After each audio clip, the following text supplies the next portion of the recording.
ចាជំរាបសួរបងប្អូនទាំងអស់គ្នាចាសូមស្វាគមន៍មកកាន់ Channel Monkey Food ចាថ្ងៃនេះដែរខ្ញុំនឹងបង្ហាញជូនបងប្អូនទស្សនាអំពីរបៀបធ្វើខម៉ាំចាបងប្អូនមុននឹងចាប់ផ្ដើមសូមបងប្អូនកុំភ្លេចជួយ Subscribe ឲ្យ Channel Monkey Food របស់ខ្ញុំម្នាក់មួយផងណាចាហើយក៏សូម Share ដើម្បីជាការចែករំលែកដល់បងប្អូនដទៃទៀតដែលគាត់មិនទាន់បានទស្សនាចាសូមអរគុណបងប្អូនចាអញ្ចឹងសូមអញ្ជើញបងប្អូនទាំងអស់គ្នាមកតាមដានអំពីរបៀបធ្វើខម៉ាំរបស់យើងដូចតទៅចាបងប្អូនគ្រឿងផ្សំរបស់ខម៉ាំរបស់យើងគឺក្នុងនោះមានដូចជាចាក្នុងនោះគឺខ្ញុំប្រើត្រីបងប្អូនចាគឺប្រើត្រីកាចំនួន1ក្បាលចាបន្ទាប់មកគឺមានសាច់ជ្រូក3ជាន់ចំនួនកន្លះគីឡូចាបន្ទាប់មកទៀតគឺមានខ្ទឹមសចាហើយនេះគឺម៉ាំបងប្អូនចាគឺខ្ញុំប្រើម៉ាំចំនួន3ខាំចាហើយនេះគឺបន្លែគឺខ្ញុំប្រើត្រប់វែងដើម្បីយកមកធ្វើជាបន្លែខម៉ាំចានេះគឺដុំស៊ុបខ្នុរចានេះគឺស្ករសប៊ីចេងអំបិលចាបងប្អូនផ្នែកបន្លែគឺខ្ញុំប្រើក្នុងនោះមានដូចជាប៉េងប៉ោះចាគឺនេះគឺផ្លែម្ទេសហើយនេះគឺជីគ្រប់មុខចានេះគឺត្រប់ស្រួយចាផ្លែត្រសក់ខ្ទឹមបារាំង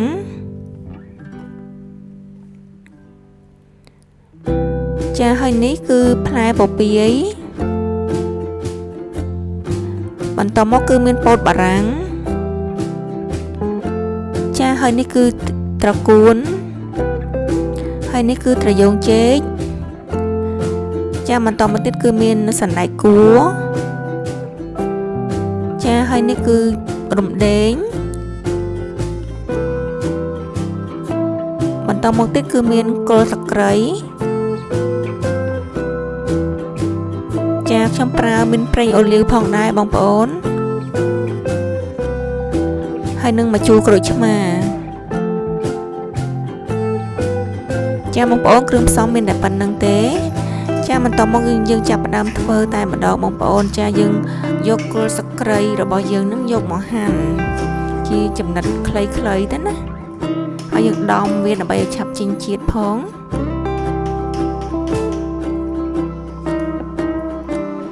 ចានេះគឺរំដេងយើងយករំដេងមកកាត់វាជាបន្ទះដើម្បីយើងទុកបំពង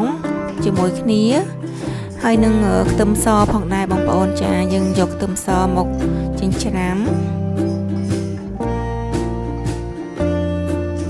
ហើយនឹងម្ទេស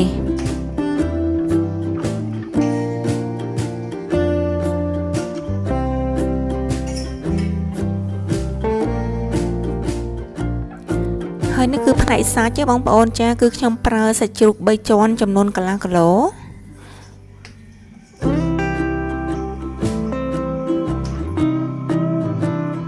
ចាហើយនឹងត្រី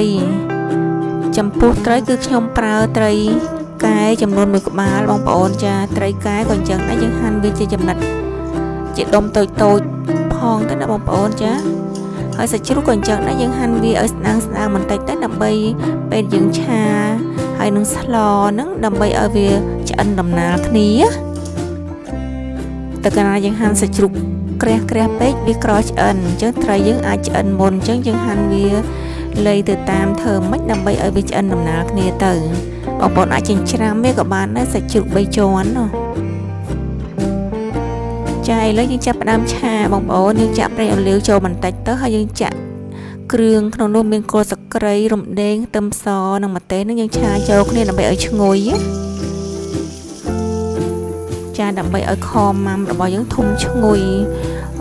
គ្រឿងនេះបងប្អូនយើងតយើងកំឡោចវាបំពងវាឲ្យឈ្ងុយសិនណាចាំយើងចាក់ត្រីហើយនឹងសាច់ជ្រូកចូលយើងធ្វើបែបនេះដើម្បីឲ្យខម៉ាំរបស់យើងមានក្លិនឈ្ងុយ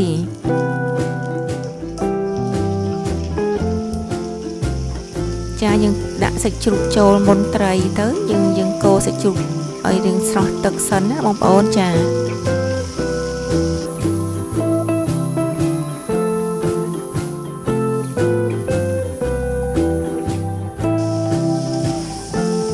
យើងកូរអីវាស្រស់ទឹកសិនចាំយើងដាក់ត្រីចូលចាយើងធ្វើរបៀបនេះគឺថាវាអត់វាបំបត្តិក្លិនឆ្អាបរបស់ត្រីហើយនឹងសាច់ជ្រូកបងប្អូនក៏ចាគឺវាឈ្ងុយរំដេងគល់សក្រីហើយនឹងខ្ទឹមបំពងនឹងវាកាត់ក្លិនឆ្អាបអស់ហើយបងប្អូនចាឥឡូវយើងចាប់ផ្ដើមដាំទឹកឲ្យពុះណាបងប្អូនចាយើងដាំទឹកឲ្យពុះដើម្បីយើងយកម៉ាំរបស់យើងនឹងមកចម្អិនចានេះគឺម៉ាំបងប្អូនចាគឺខ្ញុំប្រើម៉ាំចំនួន3ខាំហ្នឹងយើងយកមកដាក់ចម្អិនវាជាមួយនឹងទឹកដែលយើងកំពុងតែដាំពុះណាដើម្បីឲ្យសាច់ម៉ាំហ្នឹងវាចេញពីឆ្អឹងពីឆ្អឹងត្រីបងប្អូនចាបងប្អូនមិនធ្វើអញ្ចឹងក៏បានដែរបងប្អូនអាចចិញ្ច្រាំក៏បានដែរម៉ាំហ្នឹងណាប៉ុន្តែខ្ញុំអត់ចិញ្ច្រាំដោយសារថាវាឆ្អឹងពេកអញ្ចឹងយើងដាំទឹកដើម្បីឲ្យវារលាយសាច់ម៉ាំហ្នឹងហើយយើងច្រោះយកទឹកវាទៅណា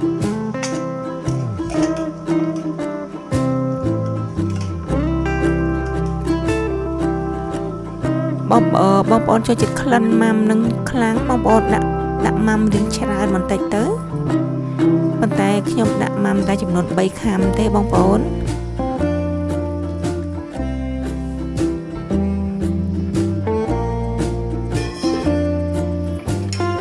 ចាយើងយកកត្រងវាត្រងយកឆ្អឹងចេញទៅបងប្អូនចា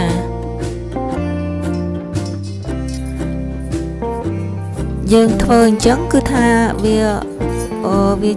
ឆ្អឹងម៉ាំហ្នឹងគឺថាវាអត់ដោយទៅក្នុងទឹកសម្លរបស់យើងបងប្អូនចា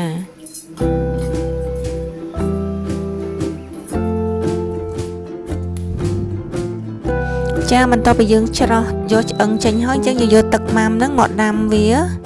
ធ្វើជាទឹកសម្លបងប្អូន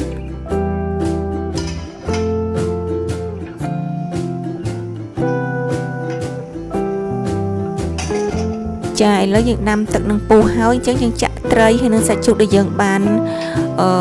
ឆាជាមួយនឹងគ្រឿងរបស់យើងចូលក្នុងទឹកម៉ាំនឹងតែម្ដង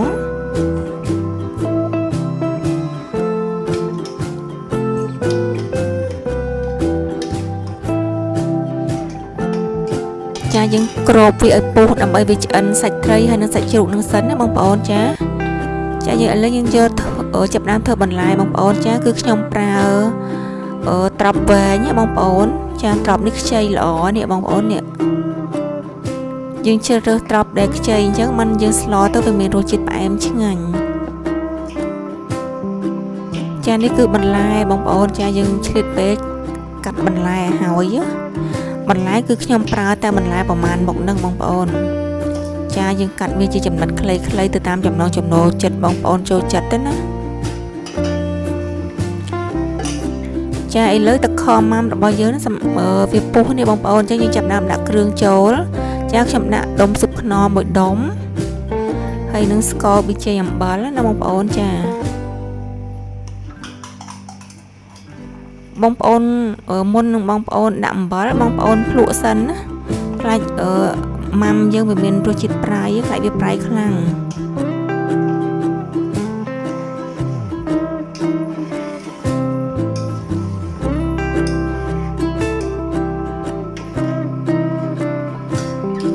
ចាយើងភ្លក់ទៅតាមរសជាតិបងប្អូនចូលចិត្តទៅបន្តមកយើងដាក់បន្លែចូលបងប្អូនចា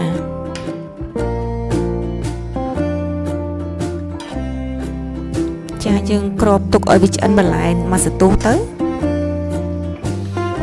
ចាឥឡូវវាចាប់វាបានពុះហើយនេះបងប្អូនបន្លែក៏ឆ្អិនហើយត្រីសាច់របស់យើងក៏បានផុយហើយនេះហើយដែរបងប្អូនចាអូខេ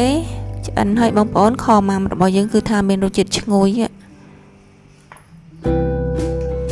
ចាបងប្អូនឥឡូវខ្ញុំដួសដាក់ចានហើយនេះចាយើងដួសឲ្យដោយត្រីដោយសាច់ដោយបន្លែមក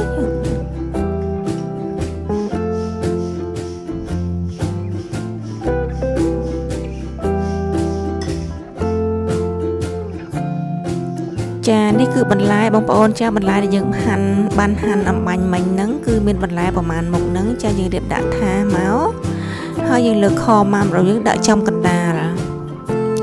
ហើយខម៉ាំនេះយើងមានបន្ថែម mặt tê bị lỡ tí nè mong bọn cha mình mặt tê có hó mặt tê khiếu ở vì mình rồi chít là bẩn tạch tớ hay mình có mấy những chụp ảnh cột chma bị lỡ cứ dương pra mà chu cột chma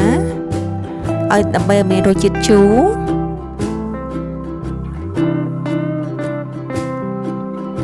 cha ok bông ôn đuổi rồi hỏi kho mam bao giờ cứ tha kho mam một tha ní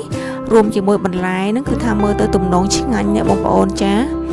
cứ tha kho mam bao giờ cứ miền đôi chiên chú prai em hay nâng ngồi khăn mắm rùm xăm chỉ môi nâng rùm đến rồi sặc cây hay nâng tầm bông bông ôn cha cứ tha miền đôi chiên ngồi chiếc ngành play cúp xăm chỉ môi nó ăn lụa rồi bao giờประมาณmột nắng ở một bông ôn cha cha bông bông mà sẽ bông bông tụm nấy bông bông ai sẽ là bông phơi tam vị thi là bông điện giống mà cứ thay chiếc ngành tam đầu bông bông cha cứ thay chiếc ngành play màu mặt cha ở con bông bông bà xin cho bông bông pin chật được video được bọc nhóm sau bông bông complete chui subscribe like rồi có share rồi có comment đâm bày bông bông tụi mà video thay mấy đi về cào tiền cha ở con bông bông cha hơi có xong ở con bông bông trong poka trong này pe về liền đâm bên đâm lại được bông bôngក្នុងការតាមដានទស្សនាវីដេអូរបស់យើងខ្ញុំចាជូនពរបងប្អូនជួបប្រទះតែនឹងសុខកុមារភាពល្អគ្រប់ពេលវេលាចាសូមអរគុណសូមជម្រាបលា